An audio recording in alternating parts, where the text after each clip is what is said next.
All right.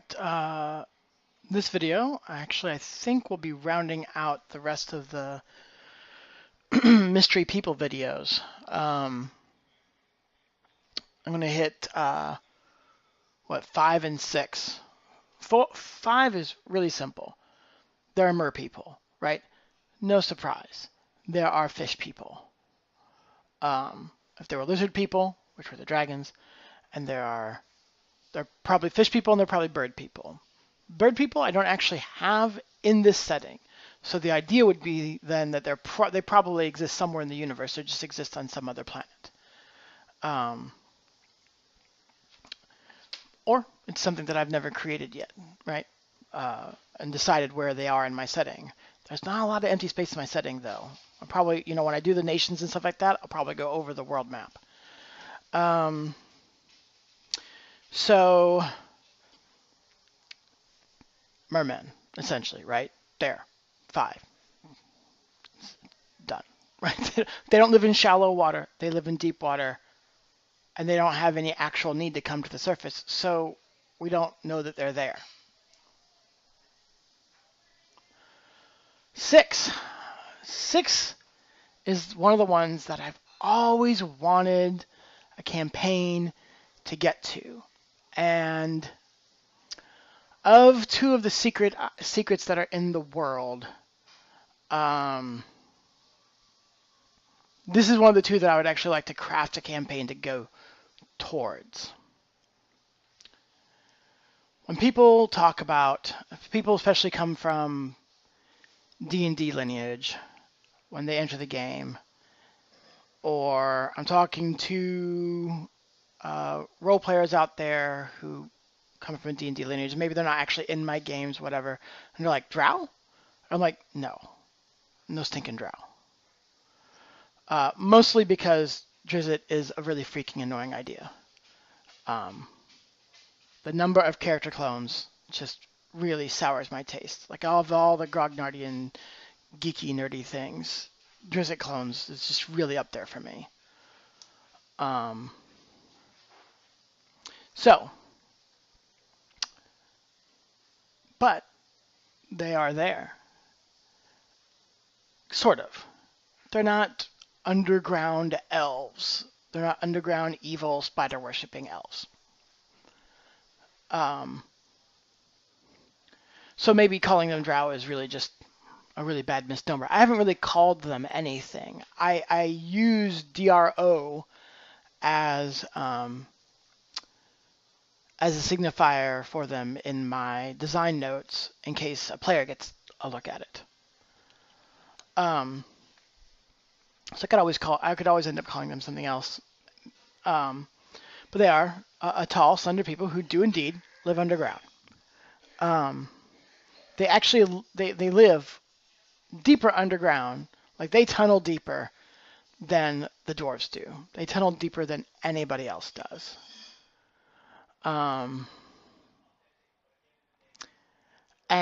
they are definitely around, in the mountain chain where the main dwarven nation is. But they extend all over the world. And all the nations, all the cultures know about them. Because they don't realize that they know about them. And they don't know who they are. They all have stories about them. Right? They're the boogeyman, except that not everybody's boogeyman is the same. And it's not even the same as like, oh, that's the dwarven boogeyman. It's not like, oh, that's just blah blah blah. That's our boogeyman. You're just describing our boogeyman. It's not like that. They have completely different stories, completely different ideas, completely different things that they notice. Well, not completely different, but the different cultures have described it. Some think it's a wild animal, right? Some think it's a boogeyman, whatever. None of this is important.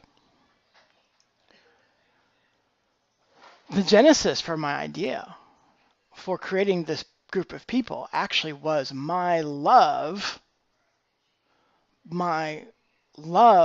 of the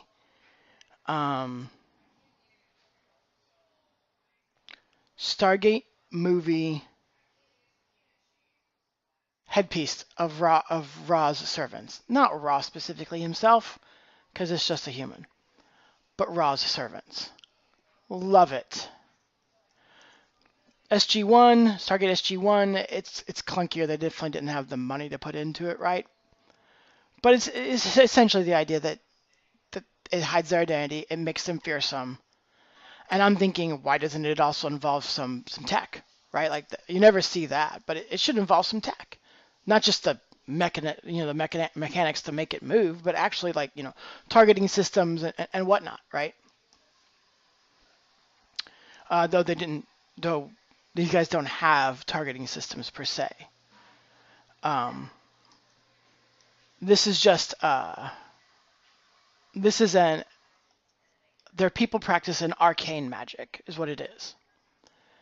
And the arcane magic, they basically have like metal shaping lists, right? So they take the metal and shape it and get it to react and get it to do things, right? And so helmets would also have like, plus 10 or plus 15 to attack bonuses or whatever. So they don't have targeting systems. It's not techno magic like in that island.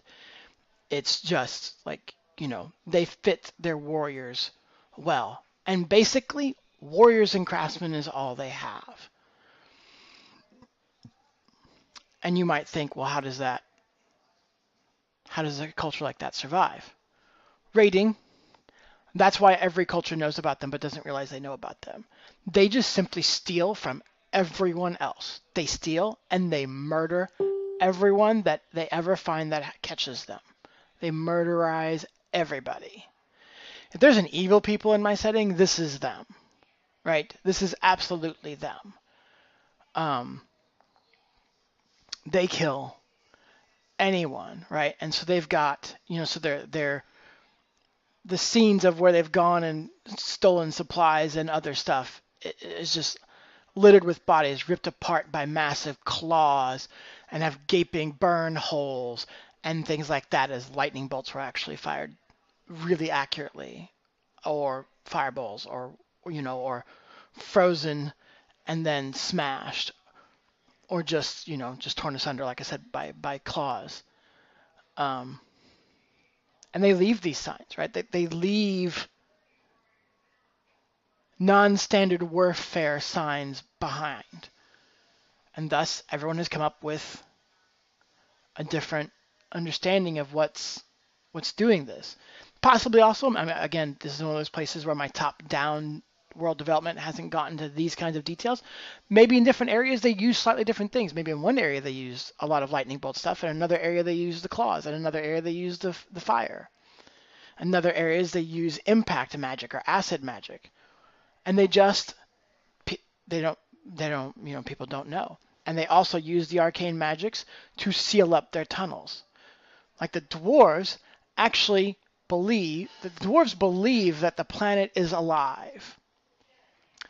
And the planet, the Earth, right? Like, they think of the rock as living, which is a really dwarven idea. And part of their proof of that belief are the places where they mine and the world pushes back, right? The ground pushes back and it heals back.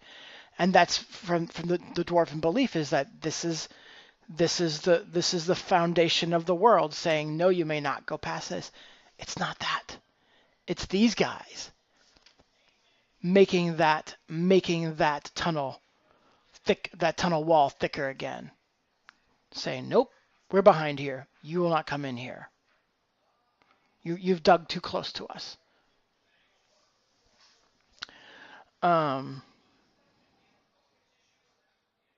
This is actually one of my favorite factions, like probably actually even more so than the dragons, which is an odd thing for me. This is one of my favorite factions. Like just the neatness and of them is like, again, I love the Stargate movie headpieces and thinking of that in play and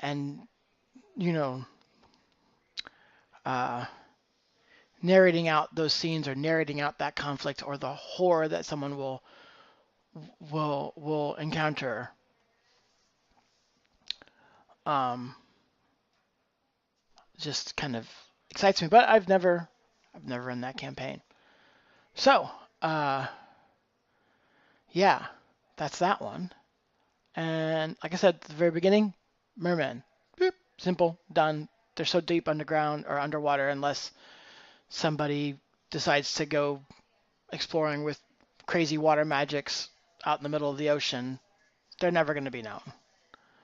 Um, I guess that's part of me leaving it as a wide open world, right? It's like, well, if the players decide to do that, I have something out there for them.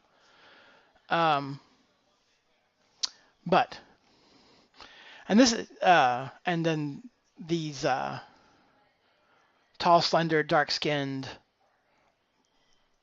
pirates, raiders with arcane magic. Uh, that is, uh, yeah. Those, sorry, kind of stuttering through my last thoughts here, but that's basically the collection of mystery people. I don't think I have any other mystery people in my world. If so, they're either a mystery to me or I've forgotten. So, uh, yeah, I have no idea what we'll be talking about next, but it won't be in this gray shirt because it'll be another day. Later.